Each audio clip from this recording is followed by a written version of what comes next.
নমস্কার বন্ধুরা, গরম মশলায় আপনাদের সবাইকে স্বাগত। চলুন দেখে নেওয়া যাক আজকে আপনাদের জন্য কি রেসিপি নিয়ে এসেছি। চকলেট খেতে বাচ্চারা খুবই পছন্দ করে।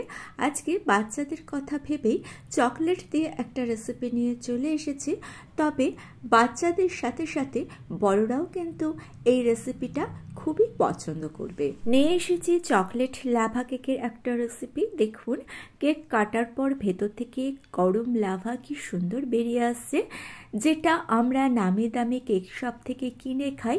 সেই চকলেট লাভা কেক কিভাবে বাড়িতে বানাবেন সেটাই চলুন দেখে নেওয়া যাক। গ্যাসে একটা পাত্র বসিয়ে তার মধ্যে 1.5 কাপ জল দিয়ে দিয়েছি। জলটা গরম হয়ে গিয়েছে। এবার পাত্রের ওপর একটা কাচের বাউল আমি বসিয়ে দিলাম। বাউলের মধ্যে দিয়ে দিয়েছি কিছুটা চকলেট, প্রায় 300 গ্রাম চকলেট আমি এখানে দিয়ে দিচ্ছি। চকলেটের পরিমাণটা আপনারা নিজেরা কম বেশি করে নেবেন। চকলেটটাকে মেল্ট করে নিতে হবে। এর মধ্যে আমি দিয়ে দিলাম 1 চামচ বাটার। লো টু মিডিয়াম ফ্লেমে চকলেটটাকে মেল্ট করব। ডিরেক্ট চকলেট মেল্ট করা যায় না, এই রকমভাবেই চকলেট মেল্ট করে নেবেন। 8 থেকে 9 মিনিট মতো সময় লাগবে।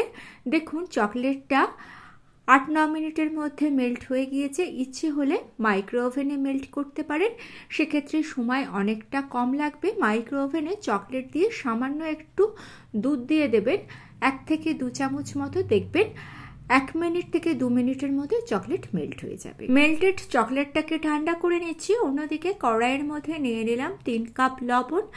কড়াইয়ের ঢাকনা বন্ধ করে দিয়ে 10 মিনিট মিডিয়াম ফ্লেমে কড়াইটাকে প্রিহিট করে নিচ্ছি। অন্যদিকে চকলেটটা ঠান্ডা হয়ে গিয়েছে। এইবার নিয়ে নিয়েছি 40 থেকে 45টা পার্লেজি বিস্কুট। বিস্কুটটাকে আমি মিক্সিতে খুব ভালো করে গুঁড়ো করে নিয়েছি। কিছুটা বিস্কিটের গুঁড়ো চকলেটের মধ্যে দিয়ে দিলাম, আর 1 কাপ রুম টেম্পারেচারে থাকা দুধ নিয়ে নিয়েছি। কিছুটা দুধ দিয়ে ভালো করে মিশিয়ে নিয়েছি। 2 চামচ সুগার ডাস্ট দিয়ে দিলাম। সাধারণ চিনিকে মিক্সিতে গুঁড়ো করে নিয়েছি, ভালো করে মিশিয়ে নিয়েছি। মনে রাখবেন, বিস্কিটের যে গুঁড়োটা করবেন সেটা যেন বেশ ভালো মতো মিহি হয়। বাকি যে বিস্কুটের গুঁড়োটা ছিল সেটা দিয়ে দিলাম, আর 1 চামচ কোকো পাউডার দিয়ে দিলাম। এটা অপছন্দ হলে দেবেন না। 1 টিস্পুন বেকিং পাউডার দিয়ে দিলাম। এইবার অবশিষ্ট যে দুধটা ছিল সেটা দিয়ে ভালো করে মিশিয়ে নিচ্ছি। শেষে আমি বলে দিচ্ছি কতটা দুধ লাগলো। ব্যাটারটা খুব বেশি ঘন করবেন না, একটু পাতলা হবে, তবে খুব বেশি পাতলাও হবে না। আমি কনসিস্টেন্সিটা দেখিয়ে দিচ্ছি। দেখুন, ভালো করে মিশিয়ে নেওয়ার পর আমার মনে হচ্ছে ব্যাটারটা একটু ঘন আছে, তাই আরও 1/4 কাপ দুধ এখানে অ্যাড করলাম। খুব বেশি সময় ধরে ব্যাটারটাকে ফ্যাটানোর প্রয়োজন নেই, খুব ভালো করে একটু মিশিয়ে নিলেই হবে। দেখুন, ব্যাটারটা ভালো মতো মিশে গিয়েছে, আর এই ব্যাটারটা তৈরি করতে 1 কাপ আর 1/4 কাপ দুধ লেগেছে। রেসিপিটা ভালো লেগে থাকলে আমার চ্যানেলটা সাবস্ক্রাইব করে নিয়ে পাশে থাকা বেল আইকনটা প্রেস করে দিয়ে অল অপশানটা ক্লিক করে দেবেন। তাহলে যখনই নতুন কোনো রেসিপি আপলোড করব তার নোটিফিকেশন আপনাদের কাছে পৌঁছে যাবে। ব্যাটারটা ভালো করে মিশিয়ে নিয়েছি, আর কনসিস্টেন্সিটা দেখুন, একেবারে ফ্লোয়িং কনসিস্টেন্সি কিন্তু তৈরি হয়েছে। এইবার দেখুন, নিয়ে নিয়েছি কতগুলো বাটি, আর বাটির মধ্যে আমি একটু ফয়েল পেপার জড়িয়ে দিয়েছি। এসব বাটিগুলো আমাদের বাড়িতে কিন্তু সবারই মোটামুটি থাকে। ফয়েল পেপারের মধ্যে সামান্য একটু অয়েল দিয়ে অয়েলটাকে ভালো করে স্প্রেড করে দিচ্ছি। এইবার বাটির মধ্যে আমি অল্প অল্প করে ব্যাটার দিয়ে দিচ্ছি। লক্ষ্য রাখবেন, বাটিগুলো ভরে ব্যাটার দেবেন না, কারণ কেকটা ফুলবে। সেই জন্য বাটিগুলো যদি ভরে ভরে দেন, সেক্ষেত্রে কেকটা যখন ফুলবে তখন কিন্তু একেবারে উপচে পড়ে যাবে।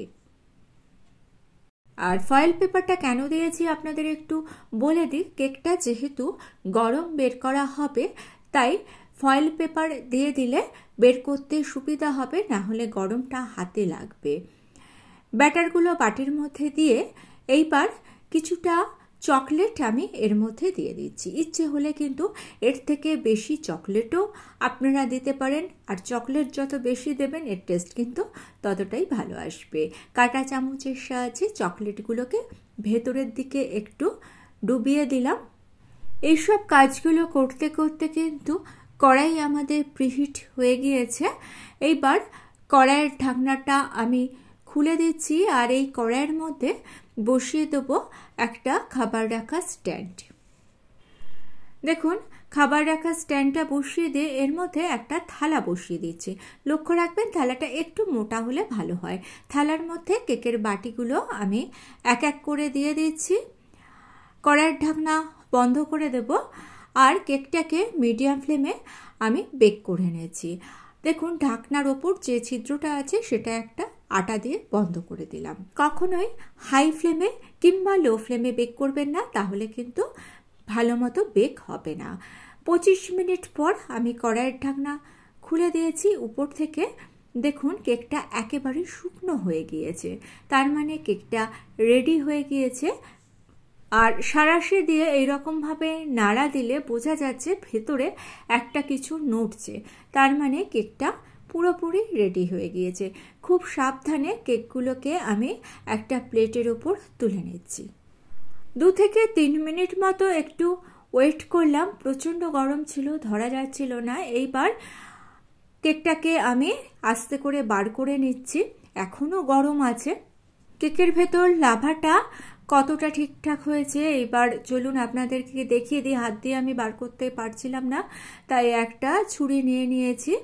এইবার কেকটাকে আমি কাটছি। দেখুন কেক থেকে দেখুন কত সুন্দর লাভা বেরিয়ে এলো। ভিডিওটা ভালো লেগে থাকলে ছোট্ট করে একটা লাইক করে দিয়ে আমার চ্যানেলটা সাবস্ক্রাইব করে নিয়ে সমস্ত নোটিফিকেশন পাওয়ার জন্য পাশে থাকা বেল আইকনটা অন করে রাখবেন।